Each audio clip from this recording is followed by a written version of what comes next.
Hello guys, magpapakulo tayo ng manok, picho, panghalo sa pansit.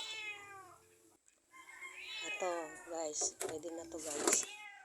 Hanguin na natin. Ito po yung pansit na binabad ko sa tubig para madali siyang lutuin. Ito naman po yung mga sahog sa pansit. Ayan po guys. Ngayon mag-uumpisa na tayo mag-gisa. Umpisa na tayo gisa ng mga ricado.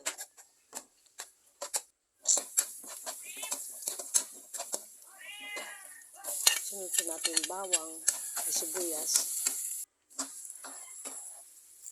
Sunod natin ang carrot. Halu-haluin natin. Ito pong carrots kasi matigas kaya yan ang inuuna ko.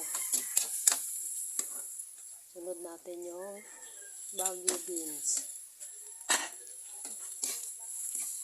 Haluin po natin ang haluin. Tapos isunod po natin yung sayote.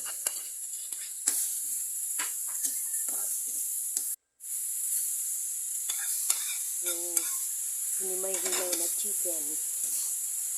Ayan po guys, haluin natin. Haluin lang natin guys. Sunod natin.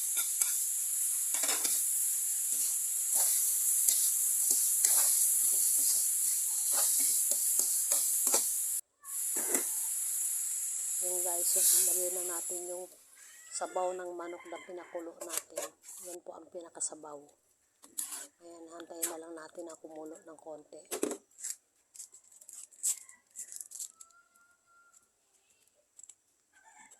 Lagyan natin ng chicken cubes.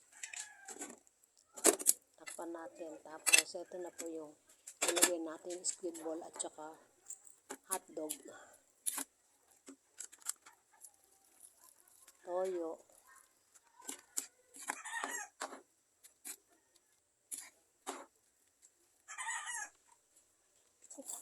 Lagyan natin yung repolyo.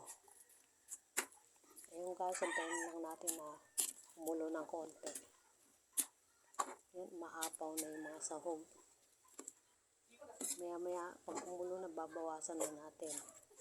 Yan, babawasan natin yung mga sahog para ilalagay na natin yung pansit. Itong mga gulay na ito, ilalagay natin sa ibabaw. Yan po.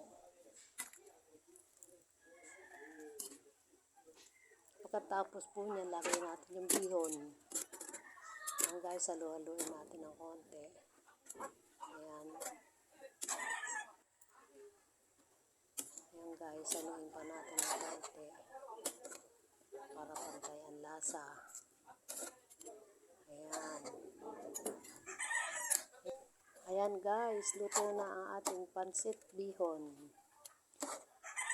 Ayan po. Ayan na po ang pinaka-finished product ng ating pansit.